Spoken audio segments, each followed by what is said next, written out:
नमस्कार, आप देख रहे हैं कालचक्र। मैं हूं श्रद्धा और मेरे साथ हैं प्रश्न कुंडली विशेषज्ञ पंडित सुरेश पांडे जी। पंडित जी, बहुत बहुत स्वागत है आपका। नमस्कार। पंडित सुरेश पांडे जी से जानिए रत्नों से जुड़े उन 15 सवालों के जवाब जो आपको अब तक किसी ने ना बताए और ना ही समझाए। देखिए कालचक्र। जी हाँ, पंडित जी ने आपको कई बार रत्नों से जुड़ी खास जानकारी दी है। रत्नों की एक्सपायरी डेट और रत्नों से जुड़े बहुत से उपाय आपको बताए हैं, लेकिन आज हम दावे के साथ ये कह सकते हैं कि कालचक्र में पंडित जी आपको रत्नों से जुड़े उन 15 सवालों के जवाब देंगे जो अब तक आपको कहीं नहीं बताए गए होंगे। दाग धब्बे, दरार, पारदर्शी वाले रत्न धारण करना, रत्नों का टूटना, दरार पड़ना, रत्नों का खो जाना और दूसरे का रत्न धारण करना, इन तमाम विषयों पर आज पंडित जी आपको विस्तार से सटीक जानकारी देंगे।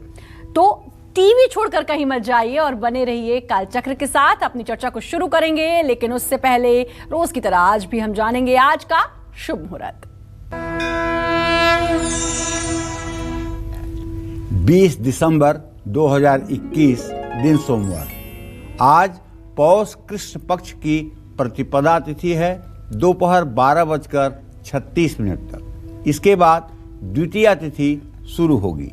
आर्द्रा नक्षत्र सुबह 7:46 तक। इसके बाद पुनर्वसु नक्षत्र शुरू होगा।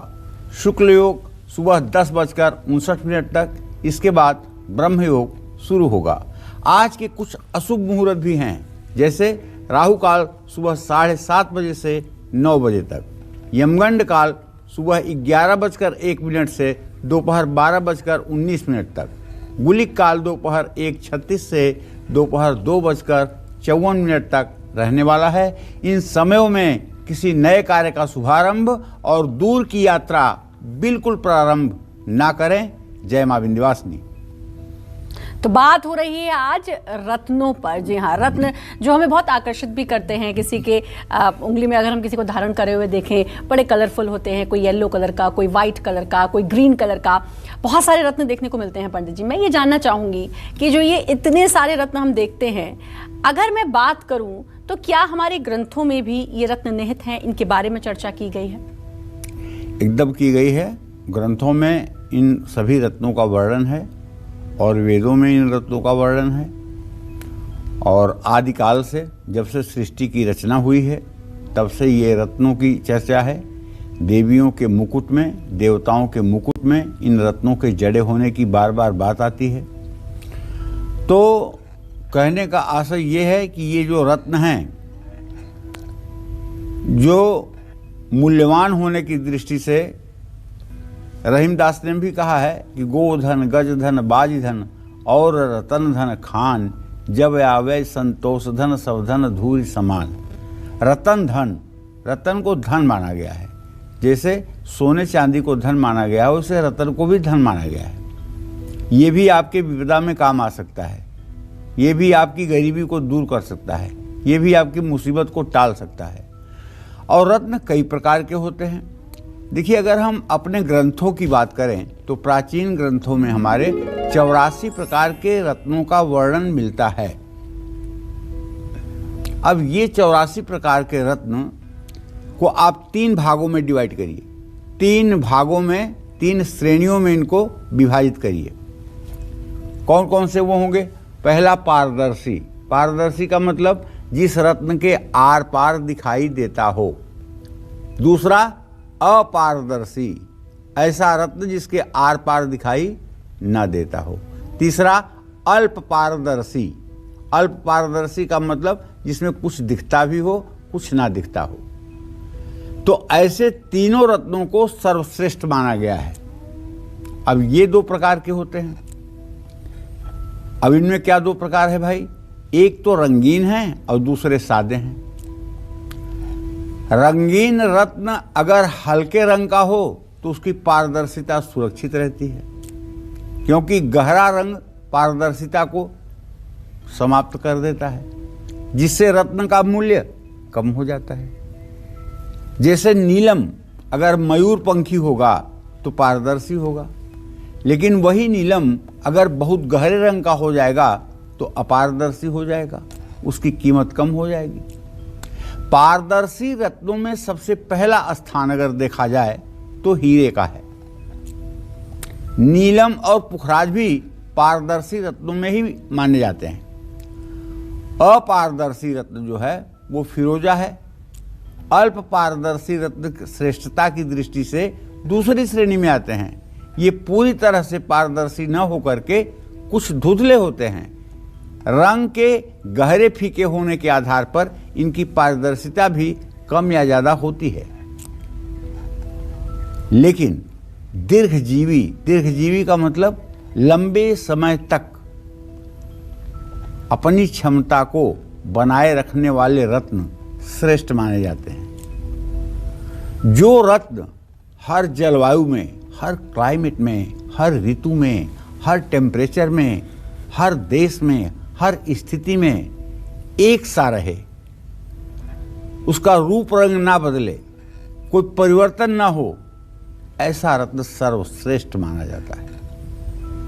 ऐसे रत्नों पर रासायनिक प्रयोगों का भी प्रभाव नहीं होता है। ऐसे रत्न आसानी से टूटते नहीं हैं और इनमें स्क्रैच, खरोच भी नहीं पड़ती है। हीरा, पन्ना, पुखराज, मूंगा, ये सब दीर्घजीवी रत्न हैं, इस बात को समझ कर रखिए। लेकिन मूंगा जो है ये पत्थर नहीं है, मूंगा लकड़ी है, लकड़ी। मूंगा नाम का एक जानवर होता है जो समुद्र के किनारे लकड़ी के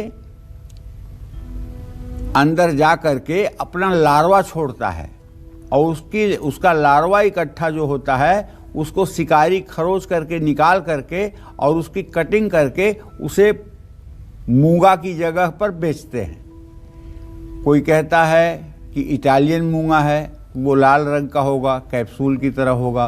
कोई कहता है देसी मूंगा है, कोई कहता है जापानी मूंगा है। तो मूंगा कई प्रकार के होते हैं। ये लकड़ी होता है और इसके परीक्षण के लिए अगर नींबू की 2 बूंद मूंगा के ऊपर टपका दी जाए तो वहाँ बुझबुझा निकलने लगता है, क्योंकि वो लकड़ी है। अगर वो प्लास्टिक का होगा, अगर वो नकली होगा तो कोई रिएक्शन नहीं होगा। और अगर असली होगा, उस पर 2 बूंद नींबू निचोड़ देंगे तो बुझबुझा निकलेगा और उसे पोंछेंगे तो वहाँ सफ़ेद हो जाएगा। फिर उसके बाद उसको धो देंगे तो फिर वो अपने रंग में आ जाएगा। तो कहने का आशय ये है कि मूंगा को पत्थर नहीं मान सकते हैं। मूंगा रत्न जरूर है, लेकिन ये कैसा रत्न है? एक जानवर के लार्वा से उत्पन्न हुआ ये रत्न है, इसलिए इसे लकड़ी की ही श्रेणी में माना गया है। तो पंडित जी लगातार रत्नों से जुड़ी बहुत खास जानकारी आपको दे रहे हैं। जी हाँ, रत्न जो आपकी किस्मत बदल देते हैं, लेकिन रत्नों का बिल्कुल सही होना, रत्नों का असली होना, कैसे पहचान, ये लगातार आपको बता रहे हैं। 15 ऐसी बातें रत्नों के बारे में, खास बातें जो पंडित जी आपको लगातार बता रहे हैं। पंडित जी लगातार आप बहुत अच्छी जानकारी दे रहे हैं रत्नों के बारे में। अच्छा, एक चीज़ और, नवरत्न, 9 रत्नों का वर्णन, और हम भी सुनते आए हैं 9 रत्न होते हैं। तो ये 9 रत्न ही क्यों, पहली बात। दूसरा, उपरत्न, कृत्रिम रत्न, साथ ही कांच, रंगीन कांच, इसमें क्या डिफरेंस है, कैसे हम इसको समझें? पहली बात तो ये समझ लो श्रद्धा कि अगर 9 रत्न हैं तो 9 ग्रह ही हैं। जो 9 ग्रह हैं उन्हीं से संबंधित जो एक रत्न हैं वही 9 रत्न हैं। और 9 रत्न से संसार की सारी वस्तुएं पूरी हो गई, इस बात का आभास होता है। जैसे अकबर अपने दरबार में 9 ऐसे लोगों को रखता था जिनका नाम नवरत्न था। अकबर के दरबार में तो 9 रत्न रहते थे। वो 9 रत्न क्या थे? 9 विशिष्ट प्रतिभाओं के धनी लोग रहते थे, पत्थर नहीं रहता था। तो कहने का मतलब है कि बहुत लोग हमसे भी ये सवाल पूछते हैं, जो श्रद्धा पूछ रही है कि मुख्य रत्न 9 ही क्यों होते हैं पंडित जी, जबकि अनेक प्रकार के और भी रत्न उपलब्ध हैं। तो मैं आपको बताना चाहूँगा कि ब्रह्मांड में 9 ही तो ग्रह हैं, सूर्य, चंद्रमा, मंगल, बुध, बृहस्पति, शुक्र, शनि, राहु और केतु। जिनका महत्वपूर्ण प्रभाव व्यक्ति पर पड़ता है। इन ग्रहों से निकलने वाली रश्मियों को एकत्रित करने की क्षमता नवरत्नों में पाई जाती है। इसलिए ये रत्न महत्वपूर्ण हैं, जबकि बाकी रत्न नवग्रहों की रश्मियों को बहुत कम ऑब्जर्व कर पाते हैं, बहुत कम एकत्रित कर पाते हैं, इसलिए वो उपरत्न कहलाते हैं। एक और सवाल बहुत लोग पूछते हैं कि रत्न, उपरत्न, कृत्रिम रत्न और रंगीन कांच, इसमें क्या अंतर है? जिज्ञासा बस लोग पूछते हैं, जानते भी होंगे तब भी पूछते हैं। तो इन चारों तरह की चीजों में ग्रहों की रश्मियों को शोषित करने की या एकत्रित करने की क्षमता अलग अलग है। प्रमुख रत्न जो है वो सबसे ज्यादा ग्रहों की रश्मियों को ग्रहण करता है। इसके बाद उपरत्न और फिर कृत्रिम रत्न। कृत्रिम रत्न आप किसे समझ सकते हैं? कृत्रिम माने जो बनाया हुआ हो। जैसे आज मार्केट में जो पुखराज मिल रहा है वो बैंकॉक का पुखराज है, वो सफ़ेद पुखराज है, उसको ट्रीट किया गया है, उसको पीला रंग दिया गया है। 200 वाट का बल्ब जला करके उसके सामने ले जाइए, 2 मिनट के अंदर सफ़ेद हो जाएगा और उसकी रीसेल वैल्यू 0 होती है। वो कृत्रिम है, लेकिन अगर उसको आप धारण करेंगे तो वो भी बृहस्पति की रश्मियों को ऑब्जर्व करेगा, कम मात्रा में करेगा और फायदा आपको होगा लेकिन कम होगा। ओरिजिनल पुखराज की अपेक्षा उसका प्रभाव आपके जीवन पर सकारात्मक कम होगा। 9 ग्रहों की रश्मियों को ग्रहण करने वाले ये रत्न ही श्रेष्ठ माने जाते हैं। अच्छा हाँ, एक बात और, रत्नों को किस धातु के साथ धारण करें, इसमें भी बड़ा भेद है। बहुत से लोगों को आपने देखा होगा कि सोने में भी नीलम पहन लेते हैं दाहिने हाथ की मिडिल फिंगर में, जबकि ये मिडिल फिंगर शनि की है। शनि से सोने का क्या लेना देना? इस उंगली में तो सोने की अंगूठी भी नहीं पहननी चाहिए, लेकिन कुछ लोग अज्ञानता बस इसमें भी सोने की अंगूठी सस्का लेते हैं। क्या कह सकते हैं उनको? अब उसका बुरा प्रभाव उनके जीवन पर पड़ता रहता है, परेशानियां बढ़ती रहती हैं, मुसीबतें आती रहती हैं, सम्मान लूटता रहता है, लेकिन वो पहन के बैठे रहते हैं। तो ऐसे में नीलम, गोमेद, लहसुनिया, ठीक है, नीलम, गोमेद, लहसुनिया ये चांदी या पंचधातु में बनवाना चाहिए और मोती को तो स्पेशल चांदी में ही बनवाना चाहिए। अब बंगाल में मोती को सोने में बनवा देते हैं और सोने में बनवा के दाहिने हाथ की तर्जनी उंगली में पहना देते हैं। वहां के ज्योतिषी लोगों का कहना है कि सोना और मोती जब मिलता है तो उसके अंदर पुखराज के गुण आ जाते हैं, बृहस्पति को आकर्षित करने के गुण आ जाते हैं। ये सिद्धांत हमारे समझ से कहीं से भी तथ्यपरक नहीं है, लेकिन बंगाल में रहने वाले लोगों को अगर आपने कभी देखा होगा तो कभी ध्यान से संयोग अगर बने तो आप देखिएगा कि दाहिने हाथ की तर्जनी उंगली में सोने की अंगूठी में मोती जड़ा होगा। केवल बंगाल के लोगों में आपको मिलेगा और कहीं नहीं मिलेगा। हीरा, ये प्लेटिनम में बनवाना चाहिए। प्लेटिनम एक ऐसी धातु है जो 1000 डिग्री के टेम्परेचर पर पिघलती है। कहने के लिए लोग कह देते हैं कि हाँ प्लेटिनम में हम बना देंगे, लेकिन इतनी बड़ी प्रयोगशाला लोगों के पास नहीं है, अंगूठी बनाने वालों के पास, जो प्लेटिनम को पिघला सकें। तो होता क्या है? होता ये है कि 25% सोना 75% चांदी मिलाकर के अंगूठी बन जाती है और उस पर प्लेटिनम का पॉलिश हो जाता है, वो प्लेटिनम जैसा दिखने लगता है। तो प्लेटिनम और अन्य रत्न सोने में धारण करने चाहिए। प्लेटिनम एक प्रकार से व्हाइट गोल्ड को ही कहते हैं। तो इस तरह से रत्नों को धारण करने की धातु के साथ विधा है, जो अगर शास्त्र सम्मत है तो निसंदेह वो आपके लिए फायदेमंद है। अगर वो आपने अपने, कुछ लोग तो वो है ना जो अपने से जिस मार्ग पर चलते हैं वही मार्ग बन जाता है। दम्भिन निजमति कल्प कर प्रगट किए बहुपंथ, कलिमल ग्रसे धर्म सब लुप्त भये सदग्रंथ, दम्भिन निजमति कल्प कर प्रगट किए बहुपंथ। तुलसीदास जी कहते हैं कि कलयुग ऐसा अपना प्रभाव दिखाएगा कि जितने सदग्रंथ हैं वो गायब हो जाएंगे। दम्भी माने पाखंडी, पाखंडी लोग अपने मन से नए शास्त्र की रचना कर देंगे। ज्योतिष पढ़ते मुझे 50 साल हो गए, लेकिन मैंने किसी ज्योतिष के ग्रंथ में काल सर्प योग नहीं पढ़ा। लेकिन आज हर दूसरे पंडित के मुंह से सुनाई देता है काल सर्प योग है, वासुकी योग है, तक्षक योग है, ये योग है, वो योग है। अरे ये कहाँ से पकड़ के ला गए आप काल सर्प योग? कहाँ से पैदा कर लिया आपने इसको? शास्त्र का कोई आधार भी तो होना चाहिए, लेकिन नहीं। हिंदुस्तान भेड़िया धसान, काल सर्प योग है, तुरंत जाइए त्र्यंबकेश्वर, वहाँ पूजा करवाइए, ये तो काल सर्प योग है, ये तो 12 प्रकार का काल सर्प योग है। तो बस अपने मन से एक विद्या आपने पैदा कर दी, रोजी रोटी का एक अच्छा कार्यक्रम बन गया। तो हम ये कहना चाहते हैं कि जो हमारे शास्त्र कहते हों, जो हमारे प्रामाणिक शास्त्र कहते हों, अगर उन विधाओं का हम पालन करेंगे तो सचमुच में हम अच्छे कार्य करेंगे और अच्छे परिणाम पाएंगे। जय मां विंध्यवासिनी। बिल्कुल, तो आज का जो ये कार्यक्रम है ही इसलिए कि आप तक पूरी और सही जानकारी दी जाए, सटीक जानकारी दी जाए, जो रत्नों को लेकर पंडित जी लगातार दे रहे हैं। जैसे कि धातु को लेकर पंडित जी ने बताया, और मैंने बहुत सारे लोगों को नीलम वाकई में सोने में पहना हुआ देखा, और उनसे पूछो ओपल या नीलम पहने हुए तो वो बोलते हैं हमें ऐसा ही बताया गया है। खैर, अब हम एक और मैं आपसे जानना चाहूँगी कि रत्न मैंने कहा बहुत अट्रैक्ट करते हैं, जैसे मुझे ओपल बहुत पसंद है।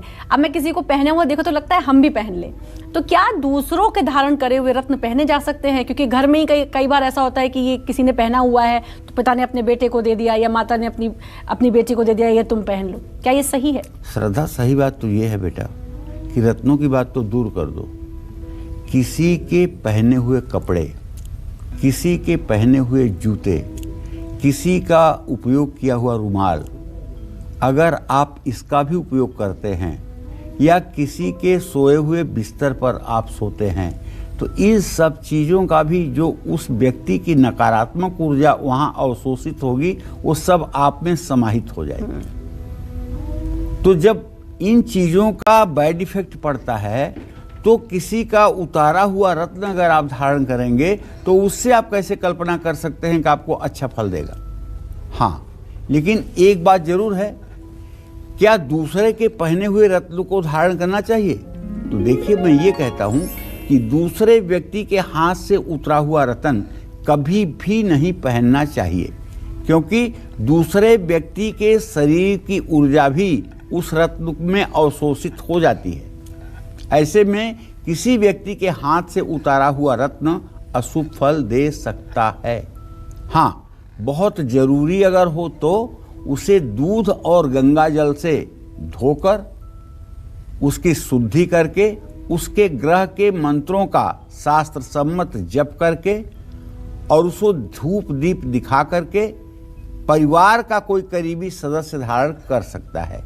जैसे पिता का रत्न पुत्र धारण कर सकता है, पति का रत्न पत्नी धारण कर सकती है, माँ का रत्न बेटी धारण कर सकती है। ब्लड रिलेशन में अगर ये रत्न धारण किए जाएं तो कोई बुराई नहीं होगी। देखिए, रत्न खो जाएं, टूट जाएं या उनमें दरार आ जाए, तब क्या करना चाहिए? तो देखिए, रत्न का टूटना या उसमें दरार आना ये अशुभ माना गया है। ऐसे में ग्रह शांति करानी चाहिए।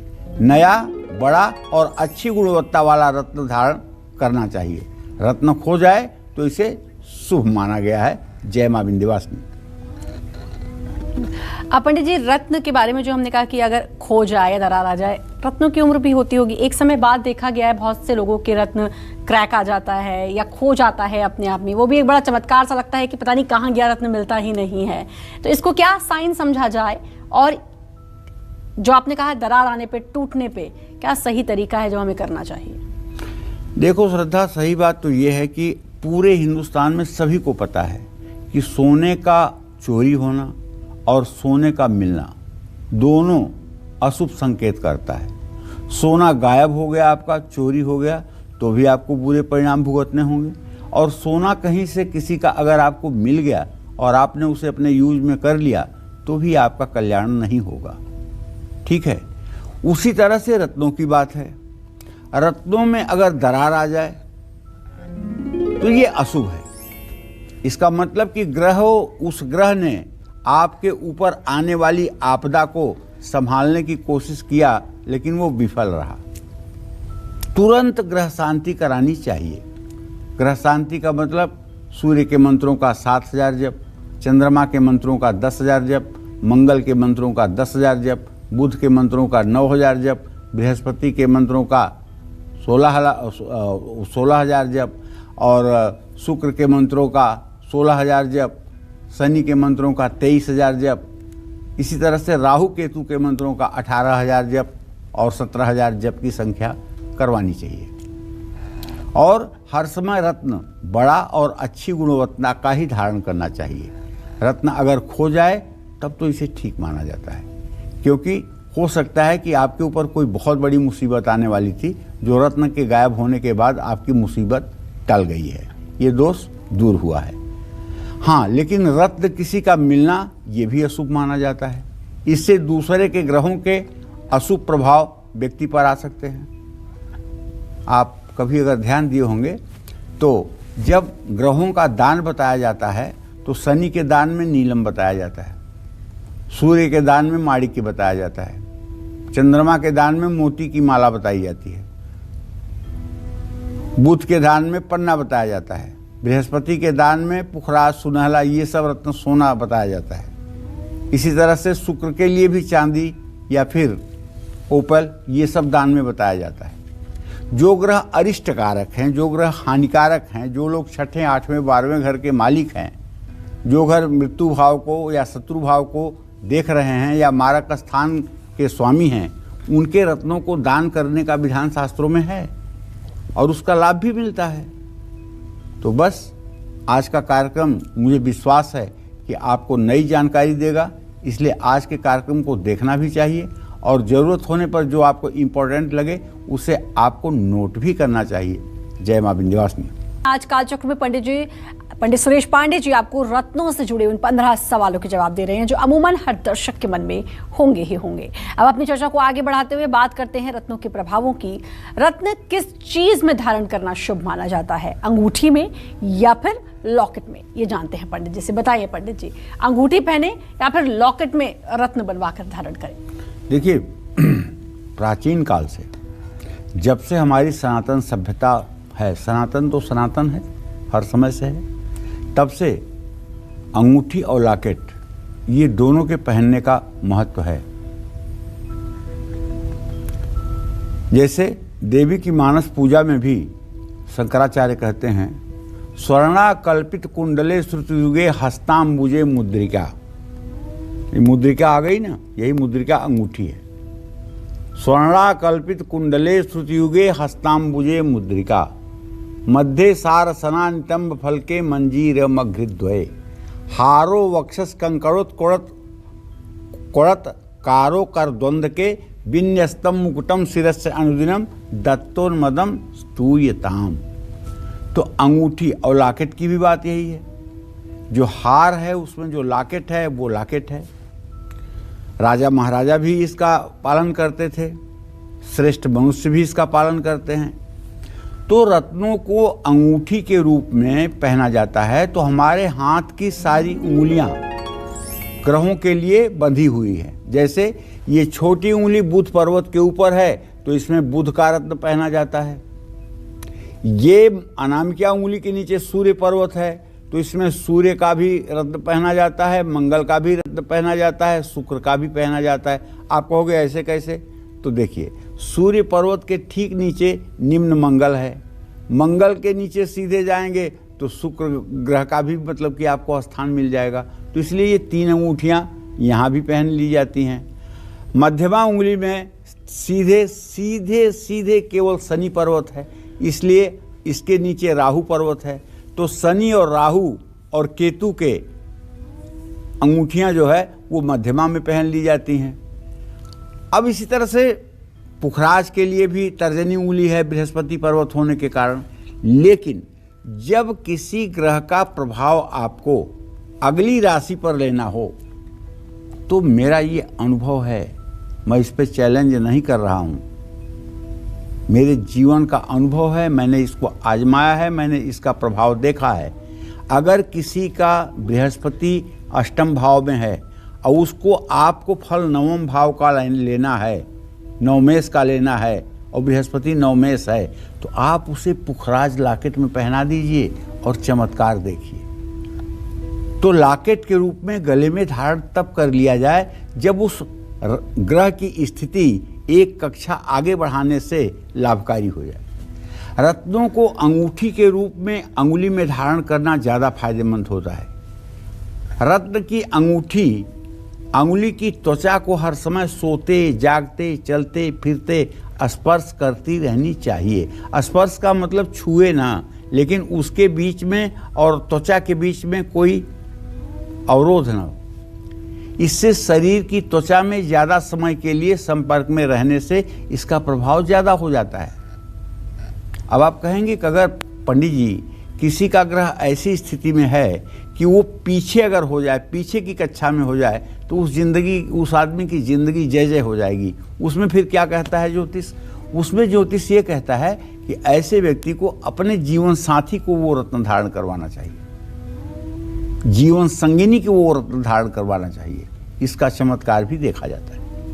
रत्नों को गले में लॉकेट में धारण करने से ये शरीर की त्वचा के साथ हमेशा स्पर्श नहीं कर पाते हैं। रत्नों को अंगूठी में धारण करने से इनका प्रभाव 90 से 95% तक प्राप्त होता है। रत्नों को गले में धारण करने से इनका प्रभाव 80 से 90% तक रहता है। गले में हमेशा भगवान के लॉकेट या रुद्राक्ष धारण करें, क्योंकि ये हृदय के पास रहने से हृदय को मजबूती प्रदान करते हैं। जय मां विंध्यवासिनी। पंडित जी, एक बात और कि हमेशा पुरुषों को देखा गया है कि वो दाएं हाथ में रत्न धारण करते हैं, महिलाओं के लिए कहा जाता है बाएं हाथ में रत्न धारण करें। तो क्या, कैसे धारण करना चाहिए? कुछ संबंध इसका प्रकृति से है? इसके पीछे का लॉजिक अगर हम तलाशें तो क्या है? देखो, सही बात यह है कि पुरुष और महिला दोनों को हमारे यहाँ शास्त्रों में कहा गया है, जब जन्म कुंडली बनती है ना, तो अब तो नहीं, लेकिन जब कुंडली हम लोग हाथ से बनाते थे तो उसमें लिखते थे अमुक जनपदांतर्गत अमुक ग्राम निवासिनः अमुक सर्वणः अमुक वर्मणः तस्य सुलक्षणा धर्म भार्यायाम दक्षिण कुक्षौ प्रथम पुत्र रत्न मजी जनत वाम कुक्षौ कन्या रत्न मजी जनत। मतलब दाहिनी कोख से पुत्र पैदा हुआ, बाईं कोख से कन्या पैदा हुई। हम मेरे समझ में नहीं आता कि क्या है दाहिनी कोख, क्या है बाईं कोख, लेकिन पहले यही लिखा जाता था। और हम भी कम से कम सैकड़ों कुंडली में लिखे हैं कि दक्षिण कुक्षौ पुत्र रत्न मजी जनत, वाम कुक्षौ कन्या रत्न मजी जनत। उसी के आधार पर महिलाओं को बाएं हाथ में अंगूठी धारण करने का और पुरुषों को दाहिने हाथ में अंगूठी धारण करने का एक दिशा निर्देश है। लेकिन अब मैं अपनी बात कर रहा हूँ, दुनिया की बात नहीं कर रहा हूँ। अलिंगे अस्मद युष्मदी, मतलब अब लिंग भेद नहीं है। अब अगर चाहें तो महिला पुरुष दोनों दाहिने हाथ में अंगूठी धारण कर सकते हैं। हाँ, महिलाओं को बाएं हाथ में रत्न धारण करना, पुरुषों को दाहिने हाथ में रत्न धारण करना, ये मतलब कि गर्म और ठंडा के आधार पर है। जबकि महिलाओं का बायां हाथ गर्म और दायां हाथ ठंडा होता है, क्योंकि कुछ रत्न प्रकृति के अनुसार गर्म होते हैं, जैसे पुखराज, हीरा, माणिक, मूंगा। कुछ रत्नों की प्रकृति ठंडी होती है, जैसे मोती, पन्ना, नीलम, गोमेद, लहसुनिया। ऐसे में रत्नों की प्रकृति के अनुसार रत्नों को दाएं या बाएं हाथ में धारण करना चाहिए। गर्म रत्न पुखराज, हीरा, माणिक, मूंगा पुरुषों को दाएं हाथ की तर्जनी और अनामिका उंगली में धारण करना चाहिए। महिलाओं को यही रत्न अपने बाएं हाथ में धारण करना चाहिए। ठंडे रत्न जैसे मोती, पन्ना, नीलम, गोमेद, लहसुनिया पुरुषों को अपने बाएं हाथ की मध्यमा और कनिष्ठिका में भी धारण कर सकते हैं, जबकि महिलाओं को अपने दाहिने हाथ की इन्हीं उंगलियों में ये रत्न धारण कर लेना चाहिए। इससे भी लाभ मिलता है। जय मां विंध्यवासिनी। एक बात और पंडित जी की कहते हैं कि जब रत्न धारण करो तो मित्र रत्न, शत्रु रत्न, इसका ध्यान रखो, क्योंकि राशियों का भी शुक्र और बृहस्पति गुरु का कहते हैं कि आपस में बनती नहीं है।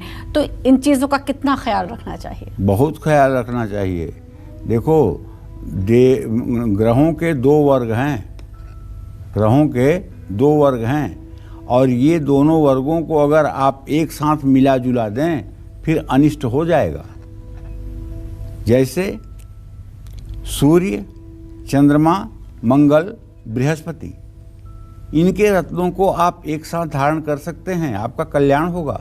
लेकिन सूर्य और शनि का रत्न, सूर्य और शुक्र का रत्न, चंद्रमा और शनि का रत्न, मंगल और शनि शुक्र का रत्न, बृहस्पति और ये रत्न नुकसानदेह हैं। तो ऐसे में सही बात यह है कि रत्न का वजन व्यक्ति के शारीरिक भार, ग्रहों के बल, ग्रहों के शुभ अशुभ प्रभाव को देखते हुए निर्धारित किया जाता है। हमेशा दोष रहित रत्न धारण करना चाहिए। हर रत्न की अपनी एक आयु होती है। आयु पूरी होने के बाद रत्न अपना प्रभाव खो देता है।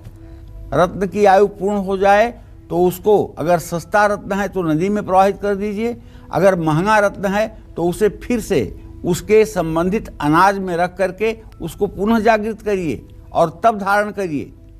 मित्र रत्न और शत्रु रत्न का ध्यान रखिए। ऐसा न हो कि आपने मोती भी पहना है तो नीलम भी पहना है, आपने माणिक्य भी पहना है तो आपने गोमेद भी पहन लिया है। ऐसी भूल ना करिए। और हाँ, लग्नेश और राशिश परस्पर शत्रु हों तो लग्नेश के रत्न और इससे संबंधित रत्न पुरुष को दाएं हाथ में, और राशि और इससे संबंधित रत्न को पुरुष के बाएं हाथ में धारण करवाना चाहिए। जय मां विंध्यवासिनी। एक चीज़ और कि बिना किसी जानकारी के हमें रत्न नहीं धारण करने चाहिए, क्योंकि शुभ और अशुभ फल इससे जो हैं वो मिल सकते हैं। तो इस बात का ख्याल रखना कितना ज़रूरी हो जाता है, क्योंकि कुछ लोगों को, जैसे मैंने कहा कि मुझे ओपल बहुत पसंद है, लेकिन पता चलता है कुंडली देखकर कि ओपल नहीं पहनना चाहिए। तो कुछ लोग ऐसे ही धारण कर लेते हैं, तो उसका ख़राब असर भी पड़ता होगा। देखो श्रद्धा, सही बात तो ये है कि ज्योतिष शास्त्र में बड़ा स्पष्ट है कि शरीर भाव का स्वामी, संतान भाव का स्वामी और भाग्य भाव का स्वामी, ये तीन भावों के स्वामी जो ग्रह होते हैं उनके रत्न आंख मूंद कर धारण करने चाहिए। जो रत्न दूसरे भाव के, सातवें भाव के, छठे, आठवें, 12वें भाव के स्वामी हों उनका रत्न भूल करके भी धारण नहीं किया जाना चाहिए। यही स्थिति चंद्रमा से भी देखनी चाहिए। अगर व्यक्ति की चंद्र कुंडली मजबूत है तो उसके राशि के आधार पर रत्न धारण करवाना चाहिए, और अगर लग्न कुंडली मजबूत है तो लग्न के आधार पर रत्न धारण करवाना लाभकारी होता है। तो माणिक्य के साथ हीरा, नीलम, गोमेद मत धारण करिएगा। मोती के साथ गोमेद, लहसुनिया मत धारण करिएगा। मूंगे के साथ हीरा, नीलम, गोमेद न धारण करिएगा। पन्ने के साथ मोती मत धारण करिएगा। पुखराज के साथ हीरा और नीलम धारण न करिएगा। हीरा और नीलम के साथ माणिक्य, मूंगा और पुखराज न धारण करिएगा। गोमेद के साथ माणिक्य, मूंगा और मोती वर्जित है। लहसुनिया के साथ मोती धारण करना सर्वथा वर्जित है। तो इन सब बातों को बताना चाहूँगा कि आप पंचधातु या अष्टधातु में धारण कर भी सकते हैं, और सभी, लेकिन पंचधातु और अष्टधातु में सभी धातुएं समान मात्रा में मिलाई जाएं। पंचधातु अष्टधातु के लिए मैं इसलिए नहीं प्रेफर करता हूं लोगों को कि पता नहीं कि लोग क्या मिला देंगे, क्या मिला नहीं देंगे, सही होगा या गलत होगा। इसलिए मैं ज़्यादा करके रत्नों को चांदी और सोने में ही पहनने की बात करता हूं, क्योंकि चांदी होगी वो भी शुद्ध होगी, सोना होगा वो भी शुद्ध होगा। जो रत्न चांदी में फ़ायदेमंद है उन्हें चांदी में, जो रत्न सोने में फ़ायदेमंद है उन्हें सोने में पहनने की बात कही जाती है। हाँ, कुछ रत्नों को जैसे माणिक्य और मूंगा को तांबे में भी पहनने की बात की जाती है, उससे उसकी शुद्धता और बढ़ जाती है। जय मां विंध्यवासिनी। तो रत्नों के बारे में लगातार जानकारी दे रहे हैं पंडित जी। और पंडित जी, एक चीज़ और, रत्न खो जाए या चोरी हो जाए तो ये किस तरफ इशारा करता है और इससे क्या कुछ ग्रहों पर भी प्रभाव पड़ता है? देखो, ऐसा है, रत्न धारण करने से पहले उसका जैसा फल मिलेगा, इसके लिए रत्न के स्वामी के रंग का सूती कपड़ा ले करके उसमें रत्न लपेट लीजिए। जो रत्न पहन रहे हैं उसको उसी वार में हाथ में धारण करें और अपनी दाहिनी बाजू में बांध लें। 8 दिन तक रत्न को अपनी बाजू में बंधा रहने दें। इन 8 दिनों में आपको आभास हो जाएगा कि रत्न आपको शुभ फल दे रहा है या नहीं। वैसे ये नियम हम केवल नीलम पर लागू करते हैं, क्योंकि नीलम एक ऐसा रत्न है जो रंक या राजा दोनों बना देता है। अगर नीलम ओरिजिनल होगा तो उसका प्रभाव 24 घंटे में दिखेगा। अगर वो आपको लाभ पहुंचाने वाला है तो आपके जिंदगी के सारे शुभ अवसर आपको दिखाई देने लगेंगे, और अगर वो आपके लिए शुभ नहीं है तो ऐसा बर्बाद करना शुरू करेगा जिसमें आप संभल नहीं पाएंगे। इसलिए नीलम की टेस्टिंग जरूरी होती है। बाकी रत्नों की टेस्टिंग ना भी हो, केवल समझदारी के साथ प्रिस्क्रिप्ट किया जाए तो भी ठीक रहता है। रत्न की मर्यादा का भी ध्यान रखना चाहिए। हाथ या गले में बार बार रत्न ना उतारें।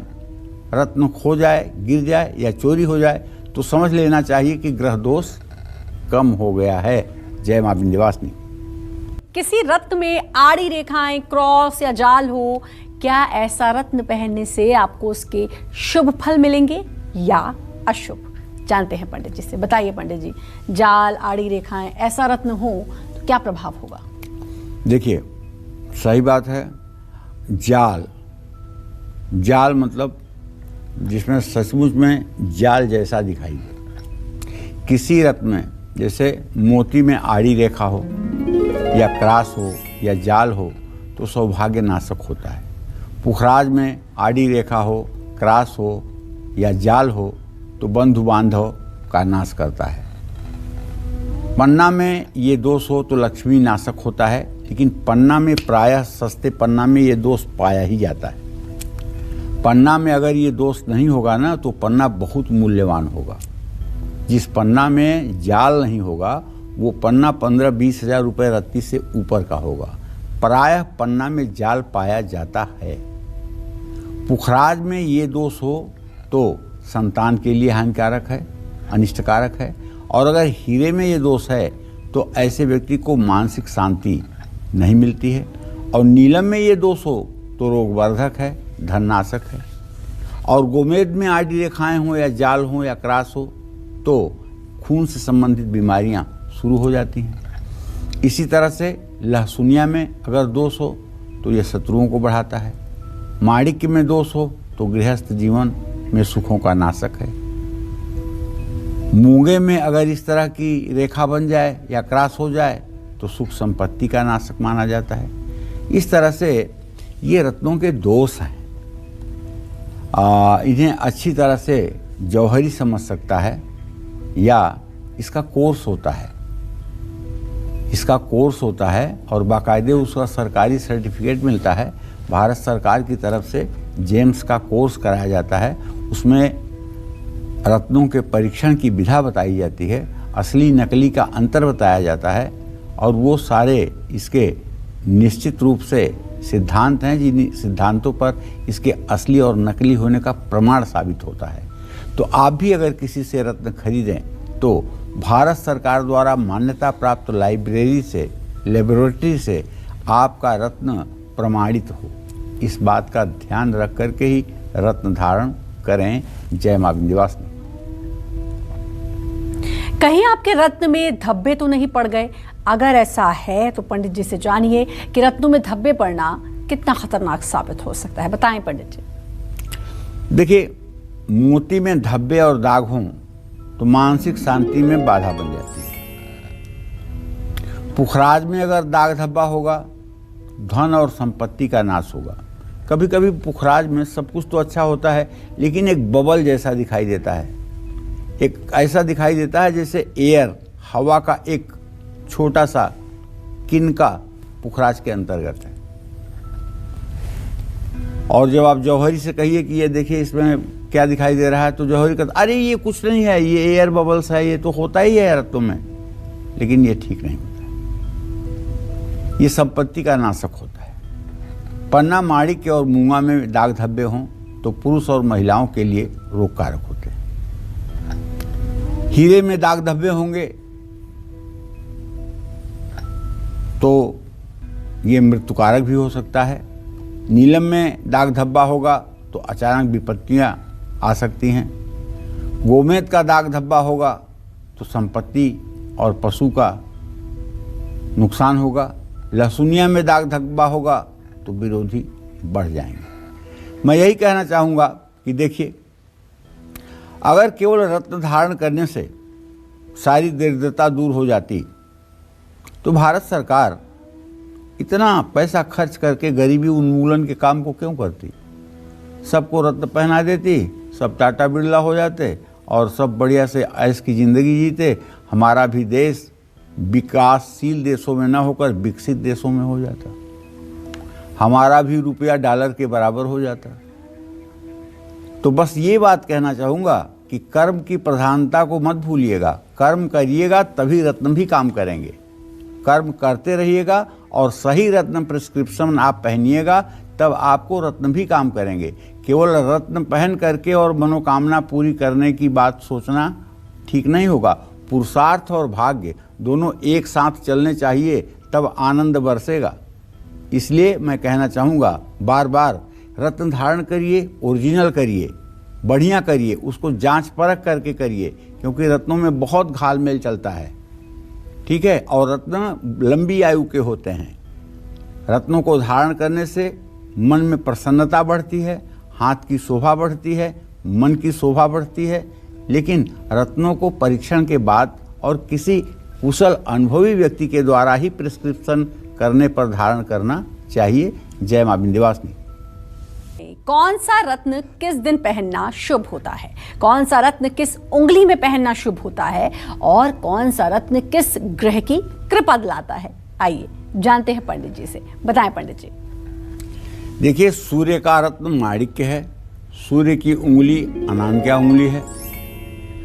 रविवार के दिन प्रातः काल सूर्योदय के समय सूर्य की उपासना के बाद शुक्ल पक्ष में ये रत्न दूध और जल से धो करके धारण करना चाहिए। धारण करने के पहले ओम घृणी सूर्याय नमः इस मंत्र का 7000 जप कर लेना चाहिए। अब मोती की बात करें तो मोती सबसे छोटी उंगली में कनिष्ठिका में स्मॉल फिंगर में सोमवार की 8 बजे रात शुक्ल पक्ष में धारण करना चाहिए। दूध और जल से धोना चाहिए। ओम सोम सोमाय नमः इस मंत्र का 10,000 जप कर लेना चाहिए और तब इसको धारण करना चाहिए। मंगल का रत्न मूंगा है, जिसे रिंग फिंगर में अनामिका उंगली में मंगलवार को प्रातः 7 बजे शुक्ल पक्ष में दूध और जल से धोकर ओम अंग अंगारकाय नमः इस मंत्र का 10,000 जप करके तब धारण करना चाहिए। बुध का रत्न पन्ना है और बुध की अंगुली कनिष्ठिका है, इसके नीचे बुध पर्वत है। तो इसको आप सोने में भी धारण कर सकते हैं, चांदी में भी धारण कर सकते हैं, और बुधवार के दिन प्रातःकाल इसको शुक्ल पक्ष में धारण करेंगे। दूध जल से धो करके ओम बुंग बुधाय नमः इस मंत्र का 9000 जप करके आप इसे धारण करेंगे। पुखराज बृहस्पति की उंगली तर्जनी इंडेक्स फिंगर में धारण किया जाता है। ये सोने में धारण किया जाता है। बृहस्पतिवार को शुक्ल पक्ष में प्रातःकाल धारण किया जाता है।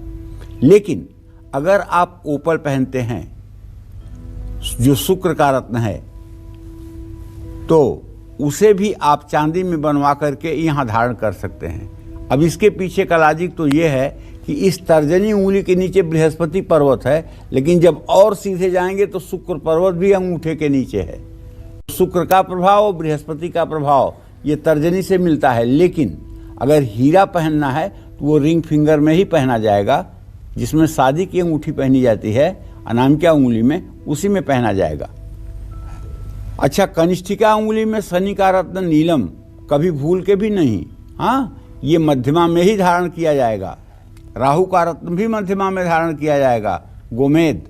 और केतु का रत्न लहसुनिया, ये भी मध्यमा में ही धारण किया जाएगा। हाँ, लेकिन अगर कनक खेत लहसुनिया हो तो तो उसे आप चाहे तो अनामिका में भी धारण कर सकते हैं। ये कनक खेत लहसुनिया बहुत महंगा रत्न है अगर ओरिजिनल है तो। सर्वार सिद्ध योग, अमृत सिद्ध योग, रवि योग, गुरु पुष्य योग, ये रत्नों के धारण करने के लिए विशिष्ट समय हैं, इसमें कोई संदेह नहीं है। जय मां विंध्यवासिनी। बिल्कुल पंडित जी, बहुत सटीक और बहुत अच्छी जानकारी जिससे सभी को लाभ हुआ होगा वो आपने दी और अपना समय दिया, उसके लिए आपका बहुत बहुत धन्यवाद। नमस्कार। और उम्मीद करते हैं आपको आज का विषय बहुत पसंद आया होगा। कल फिर एक नए विषय के साथ और आपकी परेशानियों को दूर करने के लिए ढेरों उपाय लेकर आएंगे हम पंडित सुरेश पांडे जी के साथ। तब तक कालचक्र की पूरी टीम को दीजिए इजाजत और देश और दुनिया की बाकी खबरों के लिए लगातार देखते रहिए न्यूज़ 24। नमस्कार। नमस्कार, मैं हूं मानक गुप्ता। अगर आपको हमारा ये वीडियो पसंद आया हो तो इसे लाइक और शेयर जरूर करें और हाँ, हमें सब्सक्राइब और फॉलो करना ना भूलें ताकि आप देश और दुनिया की कोई खबर मिस ना करें। तो जुड़े रहिए हमारे साथ और देखते रहिए न्यूज़ 24।